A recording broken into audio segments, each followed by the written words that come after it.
Hi, my name is M.Jamison, and this is how I would be effectively integrating computational thinking into my activity that I designed in assignment 2. So, to start off with, this is the activity description with the standards that it is following. So, in this activity, students are going to be working on creating creative solutions to real world problems occurring in the state of Colorado. I currently teach 4th grade general education in the state of Colorado, and so this is a really important um, piece of it is that I work off of Colorado state standards, not off of Kansas, so they look a little different.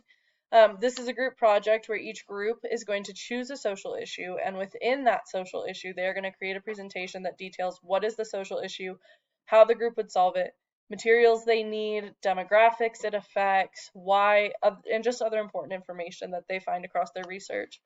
They're going to present this social issue to their peers, and they're going to be asked to answer questions about their solutions and their issue. This follows Colorado State Standard 4.4.A, which is in our social studies standards, and it is that students can give examples of issues faced by the state of Colorado and develop those possible solutions. In terms of ISTE standards, currently on this slide I only have the student standards listed. I will go into detail about the teacher standard at the end of the presentation. But student standards 1.3.A and 1.3.D both really just talk about how students are looking at real world information and real world problems. So for 1.3.A, it is students plan and employ effective research strategies to locate information and other resources for their intellectual or creative pursuits. 1.3.D is that students build knowledge by actively exploring real world issues and problems, developing ideas and theories, and pursuing answers and solutions.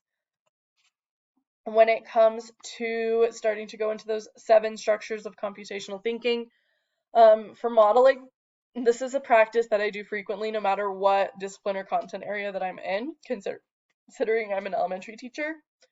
I cover all subjects.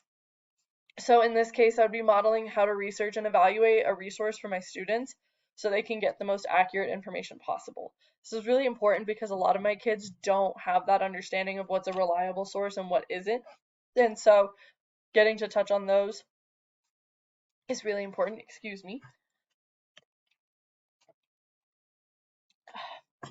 Another way to model would be to create my own slideshow about a national topic. So not a Colorado topic, but a national topic, and show it to students so they understand what the expectations are for their assignments. This would include the presenting aspect and modeling how to answer questions. So like having me present and then kids start asking me things and I would say, do you see how so-and-so asked that question? Do you see how little Billy asked that question? And going down that route. When it talks about integrating other content areas, the actual computational piece of it from the article states that we should collaborate with other teachers to facilitate the completion of interdisciplinary culminating projects. However, it is just me. I do have my team and we come up with these activities on our own, but we do not necessarily like co-teach with others. We don't really have that opportunity or the staffing for that. So when it comes to me as an elementary educator, I think it's important to make sure that I'm not only doing just social studies, but literacy, specifically with that writing piece, as my students create those presentations. To ensure that this is occurring and to analyze what topics are appropriate for 4th graders, that's when I would collaborate with my teammates to ensure that we're getting the best opportunity to integrate across the multiple content areas. The research skills also show up in science, so those are really great opportunities for me to integrate some of their skills there as well. Releasing responsibility. This is something that I have learned, and it is a huge piece of the educational process. When it comes to releasing responsibility, I think that goes really well with modeling. I consider modeling the direct instruction for my students, and then I want to give the students an opportunity to find their social issue, and then I want them to let me approve it. That's kind of that, like, you go do on your own, check back in with me, and do the release of responsibility that way. Once I have given permission for that group to start with that social issue, they are then on their own about finding different types of information that are outlined based off of the assignment. I am always available to help students if needed, so that I will be there to answer their questions as well. When it comes to integrating encouragement, I am very big on encouraging and having kids encourage each other and really just making sure that that is like a principal norm at the beginning of the year for my expectations. I'm going to be providing encouragement and feedback on their slides and their work. This allows students to make edits as they go through their projects instead of waiting to the very end. Um, Excuse me. Students will also be able to give positive feedback to their peers after their presentations are done. This is in the form of a stars list, and it's a list of things that they did well and encourages them to really keep working on their solutions. Questioning. Questioning is huge in education. So when and where? When am I going to do this? Where am I going to do it? Kind of how am I going to do it? In the beginning, I'm really going to start with trying to get kids thinking and get them being creative. What is a social issue? What do they think could be a social issue in our state? What are issues that you notice in our community? And then during the activity, I'm going to ask more about their presentations and their content. Is this information important? Did you forget anything important? Do you think this presentation will make sense to your friends? These are more of just reflective questions as they continue to go throughout the process. So they're going to have different levels of questioning. And then at the end, I want students to ask questions of their peers. So once the presentation is finished, the floor will be open to their peers and they're going to be asking questions. This means that the students that have presented are going to need to anticipate the questions and they need to be ready to be content experts about their social issue. But it also engages their peers because they're the ones creating those questions. Fostering alternative problem solving skills. A lot of my kids struggle when it comes to creating more than one solution, and so I would ask them to create more than one solution to their social issue.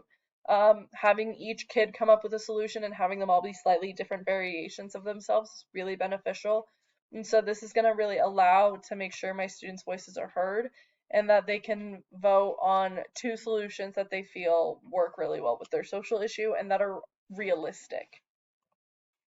When it comes to continuing to use computational thinking across subjects.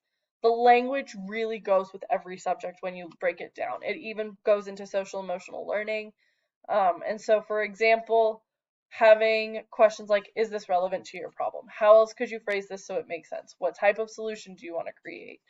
That is more of a social and emotional learning focused one that I would use when peers are in conflict together. And then is there more than one solution? If so, what's the other solution? And what types of skills do you need to solve these types of problems?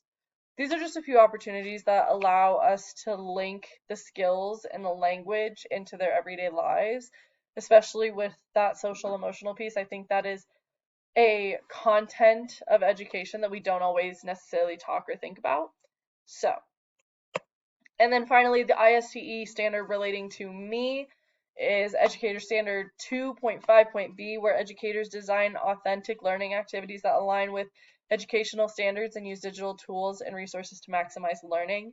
These digital tools and resources, by creating slides and being able to collaborate on them, really capitalize and emphasize the collaborative process, which I don't think that students always get the opportunity to do.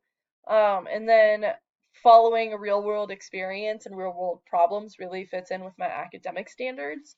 But even then, just making sure that the learning that they are getting, those current events, are current. I think a lot of the times we focus so much on the past in social studies that when we look at current issues, we don't always necessarily get the most current information. And so this really allows students to have a good idea of where their community stands and what is going on in their community, which is really important to not only myself, but my school and our district mission as well. So I hope you enjoyed my presentation and thank you so much.